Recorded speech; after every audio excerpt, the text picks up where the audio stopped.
Hello students, welcome to the chemistry competition classes, and in this video we are going to discuss a very important test of amines which is also known as the carbylamine test. तो आज की इस video में हम जो amines होते हैं RNS2 उनके एक इम्पॉर्टेंट टेस्ट के बारे में डिस्कस करेंगे जिसे हम कार्बिक अमाइन टेस्ट कहते हैं। तो सबसे पहले हम कार्बिक अमाइन टेस्ट के बारे में जानेंगे और फिर उसकी मैकेनिज्म को डिस्कस करेंगे। तो जैसा कि आप यहाँ देख पा रहे हैं कि हमने यहाँ पे लिखा हुआ है कि कार्बिक अमाइन टेस्ट जो क्या होता है, तो यहाँ कहा गया है it is also called the isocyanate test, यानी कि कार्बिक अमाइन टेस्ट जो है इसे आइसोसाइनेट टेस्ट भी कहते हैं।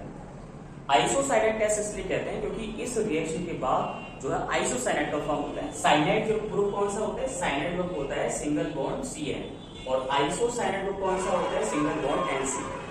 तो यहाँ पे आइसोसाइनेट फॉर्म होता है, इसलिए इस रिएक्शन को आइसोसाइनेट टेस्ट भी कहते हैं। ठीक है, सेकेंड पॉइंट पढ़ते हैं। This is the test of primary amine and aliphatic and aromatic. So this is the point you have to note down कि ये जो है एक तो ध्यान रखना है कि प्राइमरी अमाइन के लिए टेस्ट होगा, मतलब अमाइन प्राइमरी होना चाहिए। सेकेंडरी और टर्शरी अमाइन कार्बिक अमाइन टेस्ट नहीं देंगे। एंड हमें ध्यान रखना है कि हमारी जो प्राइमरी अमाइन है वो या तो एलिफेटिक हो या एरोमेटिक हो, दोनों तरह की अमाइन जो है वो कार्बिक अमाइन टेस्ट यहाँ पे देंगे। तो सबसे पहले जानना कि आइसोसाइनेट टेस्ट भी बोलते हैं और ध्यान रखना है कि प्राइमरी अमाइन होना चाहिए, या तो वो एलिफेटिक हो या एरोमेटिक हो, दोनों ही जो है primary amine test carbylamine test देंगे।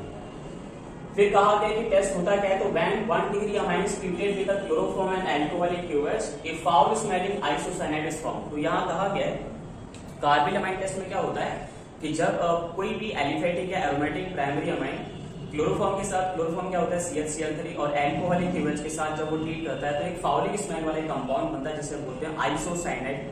तो आइसोसाइनेट की जो स्पेलिंग होती है बहुत ही बेकार होती है, मतलब कि अनफेवरेबल होती है, जिसे बोलते हैं फाउलिंग स्मेल कहते हैं, राइट। तो अब यहाँ पे कुछ एग्जांपल्स हम यहाँ डिस्कस करेंगे, जैसे कि यहाँ पे RNS2 लिया हुआ है। RNS2 क्या होता है, प्राइमरी अमाइन का फॉर्मूला है and this is treating with the chloroform, chloroform CH-Cl3 होता है और यहाँ प्रेजेंस इसकी दी हुई है अल्कोहलिक QH की। तो वो अल्कोहलिक QH के साथ ट्रीट करके क्या बना रहा है, वो बना रहा है R सिंगल बॉन्ड NC। तो यहाँ पे NC क्या बताया था, आइसोसाइनेट का फॉर्म होता है। तो यहाँ पे फाउल स्मेलिंग आइसोसाइनेट फॉर्म होता है, तो यहाँ पे आइसोसाइनेट बनने की वजह से ही इसे बोलते हैं आइसोसाइनेट टेस्ट या बोलते हैं कार्बिक अमाइन टेस्ट बोलते हैं।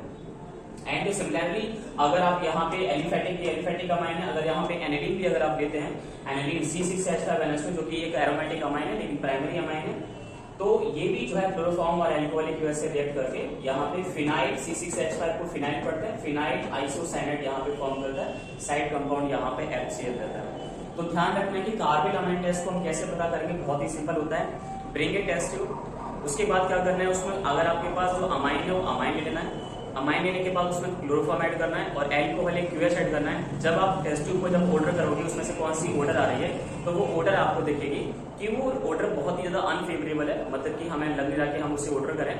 तो काफी जो अनफेवरेबल जो स्मेल जो ऑर्डर जो आती है वो फाउलिंग स्मेल कहलाती है, और इस फाउलिंग स्मेल को, ये फाउलिंग स्मेल जो होती है वो आइसोसाइनेट कंपाउंड बनने की वजह से होती है। एंड अब हम ध्यान देंगे यहाँ मैकेनिज्म जो है किस तरह से प्रोसीड होती है।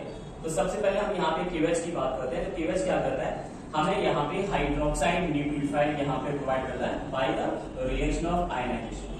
तो अब यहाँ पे जो OH नेगेटिव जो हाइड्रोक्साइड जो न्यूक्लियोफाइल है वो क्लोरोफॉर्म CH-Cl3 के साथ ट्रीट कर दिया और यहाँ पे ये वाला जो कार्बन एटम जो दिख रहा है उसको वहां पे अटैक कर दिया।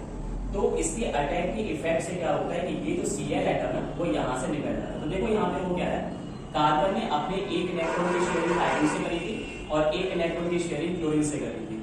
तो क्या हुआ कि जब इस वाले हाइड्रोक्सिल ग्रुप ने हाइड्रोजन को लोन लिया और अपने साथ ले गया, तो कार्बन ने क्या किया, यहाँ से जो लोन आया था वो Cl को देके उसे रिमूव कर दिया। यानी कार्बन ने अपने पास कोई भी एक भी इलेक्ट्रॉन एक्स्ट्रा नहीं रखा। उसके जो यहाँ पे एक ये वाला इलेक्ट्रॉन कार्बन का और ये वाला कार्बन का इलेक्ट्रॉन, दोनों इलेक्ट्रॉन को अपने ही पास रखा और यहाँ पे एक फ्री रेडिकल का फॉर्म कर दिया। बेसिकली एक फ्री रेडिकल है, लेकिन यहाँ पे फ्री रेडिकल और यहाँ पे इसमें कार्बन में डिफरेंस क्या है, यहाँ पे कार्बन 2 इलेक्ट्रॉन है और ये वाली जो स्पीसीज जो होती है काफी इंपॉर्टेंट है। वैसे इसका नाम की बात करेंगे तो डाइक्लोरोकार्बीन है। तो लेकिन कार्बीन जो क्या होता है, कार्बीन का मतलब ये होता है कि जब कार्बन के पास 2 हाइड्रोजन एटम्स हो और उसके पास यहाँ पे 2 इलेक्ट्रॉन्स होते हैं, तो इस तरह की जो न्यूट्रल स्पीसीज जो होती है, इसी न्यूट्रल स्पीसीज को कार्बीन कहा जाता है। अब कार्बीन के बहुत सारे डेरिवेटिव हो सकते हैं, जैसे कि हाइड्रोजन को हटा के क्लोरीन लगा सकते हैं, ब्रोमीन लगा सकते हैं, तो यहाँ पे कार्बिन के डेरिवेटिव होंगे। और दूसरी बात हमें ध्यान रखनी है कि हमारा जो कार्बिन है वो एज अ इलेक्ट्रोफाइल बिहेव करता है, मतलब इलेक्ट्रॉन डेफिशिएंट मॉलिक्यूल की तरह बिहेव करता है। तो यहाँ पे आपने क्या देखा, फर्स्ट स्टेप में आपके पास यहाँ पे डाइक्लोरोकार्बिन यहाँ पे फॉर्म हुआ है। अब क्योंकि कार्बिन इलेक्ट्रोफाइल है तो अमाइन क्या करेगा, अमाइन का काम ये है कि अमाइन में नाइट्रोजन का क्या होता है, लोन होता है। तो नाइट्रोजन अपने लोन को कार्बिन को देगा, क्योंकि कार्बिन किसकी तरह बिहेव कर रहा है, एज एन इलेक्ट्रोफाइल।